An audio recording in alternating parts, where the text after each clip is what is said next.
Whenever it's come to live action adaptations of cartoons or animated movies, I'm sure you automatically assume it's going to be awful, as many of these movies fail to satisfy fans when it comes down to understanding the source material.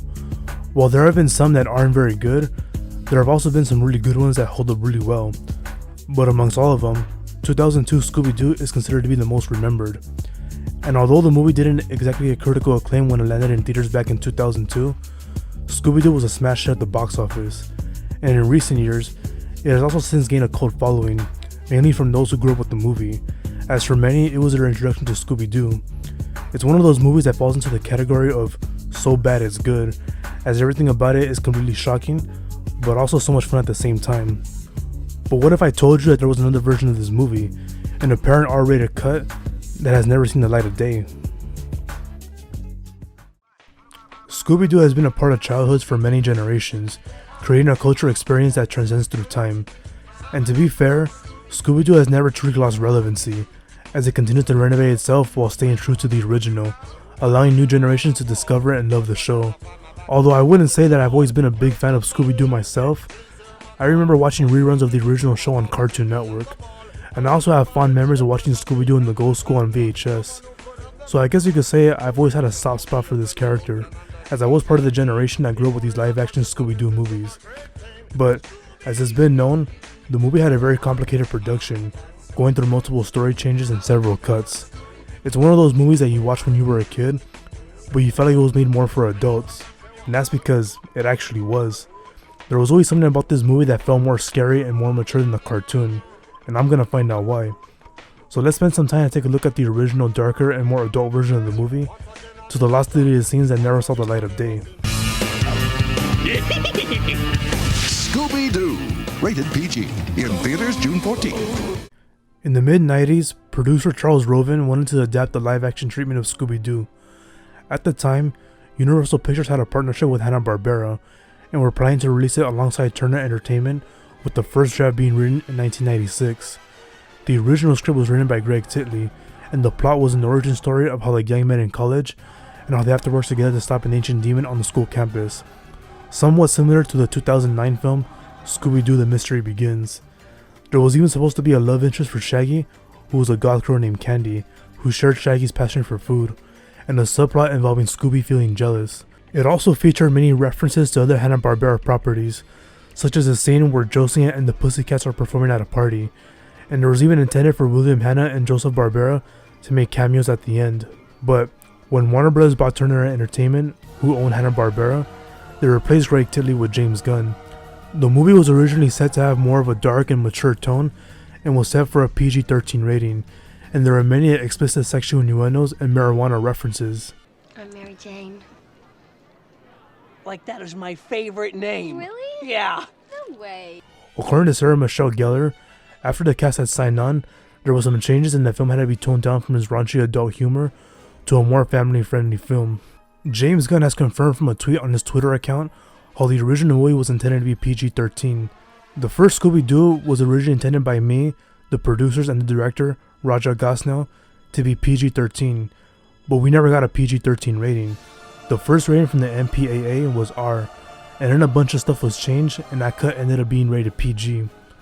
Raja Gosnell has also said in an early draft of the movie that Scrappy-Doo wasn't supposed to be the original villain, or even appear in the movie at all, not even being ditched by Scooby and the gang as part of the backstory, and that the main villain was instead supposed to be the Luna Ghost from the beginning of the movie, who made far more sense with the movie's plot. But the original draft did have Shaggy and Scooby mentioning offhand that Scrappy had been put to sleep for undisclosed reasons, which is pretty dark for Scooby-Doo if you think about it. Wow, I haven't seen... Look away, Daphne. We all promised each other that we would never speak of him. Not ever. Many test screenings from the early cuts of the movie had many parents complaining about the language and the sexual innuendos, though some of the original adult jokes still made it into the film. Oh, we don't go near any place with spooky, haunted, forbidden, or creepy in the name. Well, hydrochloric. Right, or hydroclonic, but that's for a whole different reason, man. Oh, guys, hurry it up! This ghost keeps grabbing. Ah! But the deleted scenes is where it really shows what this movie was intended to be. Now, while not all the deleted scenes are available, there were a few that made it onto the DVD release, though it was only the scenes with the pacing issues that made it onto home media. There was apparently supposed to be an animated intro that introduced the characters to the audience and who they were going to be played by before transitioning to live action. It also has an intro song that's performed by the singer Shaggy. It's pretty catchy, and honestly, I think it's my favorite version of the song.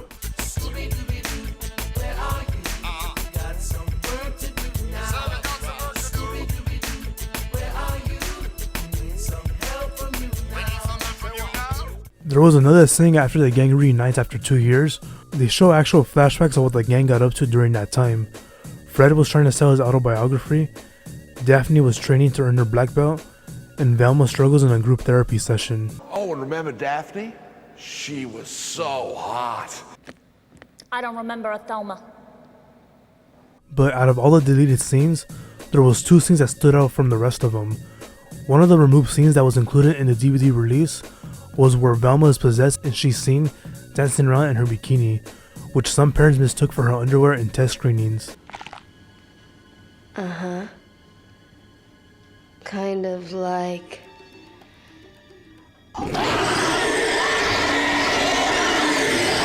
The other scene that was removed showed Daphne's soul being removed, which was deemed way too dark for children. But yeah, I never understood why they kept in the scene where Scooby's soul gets removed. Yeah, that made no sense to me, though it certainly goes to show the darker tone that the original movie was intended to be. But out of all the deleted scenes, my favorite one definitely has to be Velma's song, where she believes herself to be drunk and serenades Daphne with a rendition of Can't Take My Eyes Off of You in a very seductive way. You're just too good to be true. Can't take my eyes off of you. Da da da da da da da da da da da da. I love you, baby, and if it's quite alright, I need you, baby, to warm the lonely night. But in post, there was still a lot of scenes that were cut from the movie that have still never been released to the public. One of them was a scene where Fred and Daphne were having an argument, and he tries talking his way into Daphne's room. She slams the door in his face, eventually stating that his ascot makes him look like a Greek sailor on the shore leaf. I'm not the same person I used to be. What? Slow down. However, in the original script, she instead says that his ascot makes him look gay, and she also said that that was actually the reason why she decided to do the movie. Yeah, it's early 2000s humor. It was a different time. It was a different time! 1998! And on top of that, the original trailer as well as the promotional stuff for the movie also contains brief clips of some of the deleted scenes as well as different takes and lines. And Velma was also supposed to be a lesbian, and Sarah Michelle Gellar also revealed in an interview that there was an actual kiss scene between Daphne and Velma that got cut, and it was during the soul swapping scene, and for some reason it was supposed to get their souls back into their own bodies.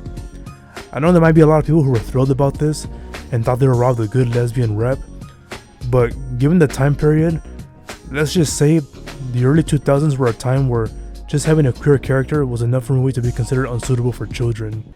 Not that there's anything wrong with that. No, of course not. But regardless, I would love to see all these lost scenes resurface one day, but only time will tell, as even James Gunn has confirmed that those old cuts likely don't exist anymore.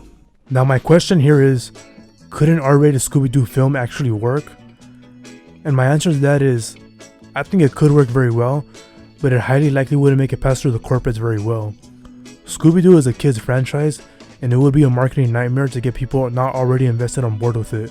The producers would probably go to war trying to figure out a cohesive policy on what it should be. And also there would be questions of whether an R-rated movie would be worth straining a clean IP reputation. Also, I feel like the film would probably piss off the various demographics depending on how it would succeed. I think the smartest plan would simply make a knockoff of the Scooby-Doo gang and make that part of the joke, kind of like a parody movie. It would allow better creative freedom for the story, and if it fails, then it wouldn't be a strike on the IP, and if it succeeds, then it could spawn a more adult-oriented franchise that could specialize in its craft rather than playing hopscotch with maturity level. I almost forgot to mention too, apparently there was even CGI that they had to use to cover up most of the nudity on the female co-stars, but I don't think it worked. I can look at myself naked. But regardless, for a live-action Scooby-Doo movie, I think this was as good as it would ever get. Sure, even if the CGI hasn't aged very well, when you look back at this movie considering its production history, you can see why it has a cult following. It really makes this one of the most defining cartoon live-action adaptations of the early 2000s. Now, Scooby-Doo 2 Monsters Unleashed, on the other hand, we'll get to that one day.